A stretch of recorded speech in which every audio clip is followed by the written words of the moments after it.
After quite literally years of pro players telling you that match defense isn't worth a on the competitive level, you're actually seeing a lot of pro players starting to run a little bit of the match defense with zone knockout abilities. And in today's video, I'm going to share with you guys the most common match beater that you guys will face if you run this defense, and most importantly, how to counter it. Let's get into it.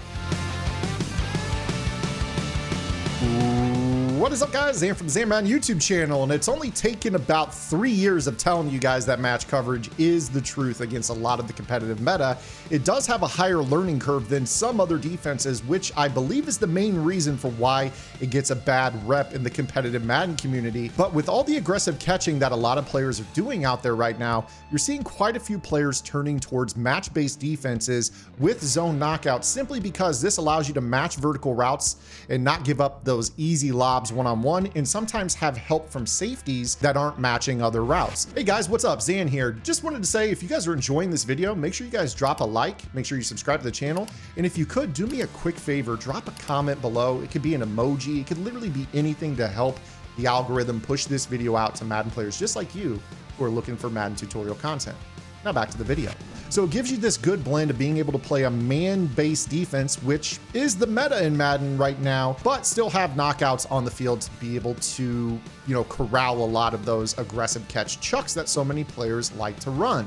Now, one of the biggest things that you hear competitive players say about match is that it's too easy to be bombed for a one-play score. Now, I'm going to tell you right here and right now that if you guys go to gridirongameplans.gg, you're going to find the most comprehensive match coverage game plan in the competitive space. I have been running this defense almost exclusively, a little bit more so lately, as a check into situation off of my main zone coverage.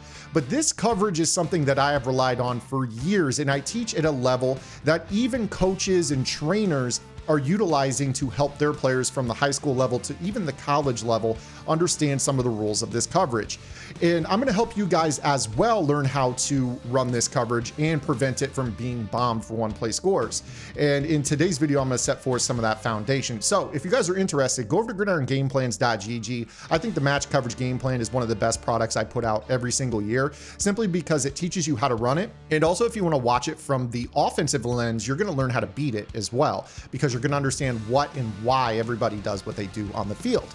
Which brings me to the next point. One of the most common things you're going to see in competitive Madden against this is going to be, not the clear out flanker in, but actually verticals out of the gun bunch. And the reason for that is that this is a play that is in every bunch in the game, whether you're in shotgun bunch, single back bunch X nasty, bunch ace, bunch base, they all have this play, verticals.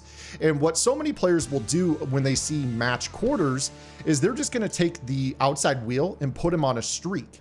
Now, the reason for this is that basically what occurs is you have this crossing route that is going to run to the weak side of the formation, and this is going to basically put the outside corner into a bind because he's not sure whether or not the safety is going to take Garrett Wilson and if he should take the tight end wheeling vertical out of the seam. So when we actually snap this ball, you should see a blown coverage that results in a wide open lob to the B receiver. And you see right here that this is what ends up occurring. Even if guys bump into each other, you get that lob over the top. If there is no bump, you end up with the easiest of one-play scores. So I'll run this a few times and you'll see exactly what I'm talking about. Here's a really good example where they don't bump into each other and it's a free lob touchdown. Now, what a lot of pro players would tell you to do is to go in and take this guy that is on the bunch side and put him into a deep half. And don't get me wrong, that will work for you, but the problem is that if you know that somebody is running match and they're going to put their safety into a deep half, there are a lot of other things you're going to do to get players wide open. So, it's not going to be that you can throw this necessarily for a one-play score, because it will be guarded. But there's going to be so many out-breaking routes from the slot and corner routes and things like that that you're going to be able to utilize when you know your opponent goes to a deep half. So this is where a lot of pro players end up, frankly, saying, screw it, I'm not going to run this anymore. I can't get away with playing match coverage. It stinks. Well, I'm going to show you guys exactly what I mean here in a moment, why this is not necessarily the truest thing in the world. So again, when they deep half, you're going to have this wide open out route. And you're going to be able to throw that on the sideline because the safety needs to match number 2 to the sideline. Again, if that all sounds like gibberish to you, go to Gridiron. I break it down to a level that will make it super easy for you.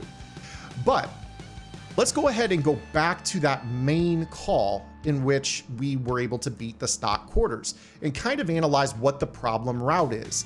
And the truth about this is that this is going to come down to the fact that the tight end is the conflicting route for that outside corner. And we've talked about this here before on the YouTube channel. It's a mantra that I've used in match for the last 2, almost 3 years on Gridiron game plans. And it's going to be called man up the pole to guard the primary. So what I mean by that is in a lot of cases, one play touchdowns, people think, okay, I'm just going to man up the guy that's wide open. The truth is, what is occurring is there's a pull route, or in this case, a pull down route that is making this wide open. And it's the tight end.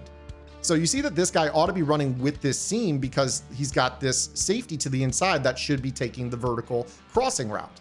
And then you have this quarter flat, number 31, that should be matching the tight end.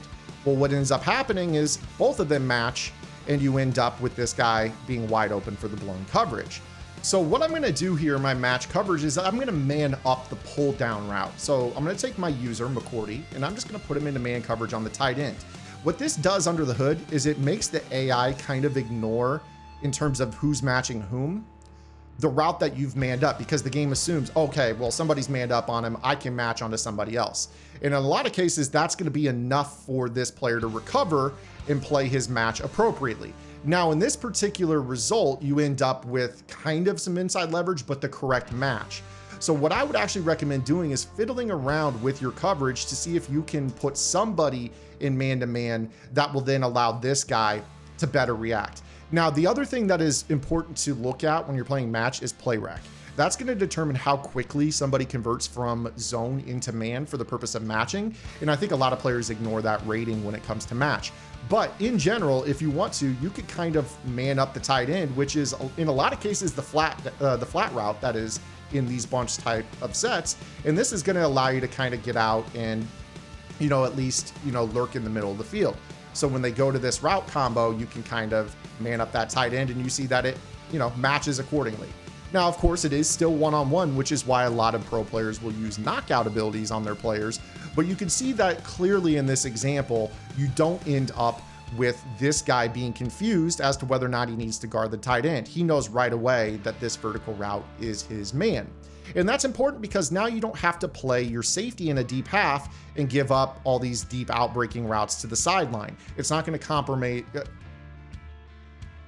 compromise your match coverage as it pertains to why you're in it in the first place, which is to, defend corner routes and, deep sideline routes that beat a lot of the zone coverages that people try to call. But again, it's these types of problematic routes that give people a little bit of pause when it comes to, running match coverage. And that's what leads them to say, okay, well, match coverage is broken. I can't run this. So I hope that this does help you guys out. Again, if you have any questions, comments, concerns, or complaints, drop those below. I always like to see what you guys are thinking here about the content that I'm dropping here on the YouTube channel. Make sure you guys are subscribed, and we'll see you guys right back here tomorrow with our next video upload. Until then, this is Zan. Get in the lab and good luck.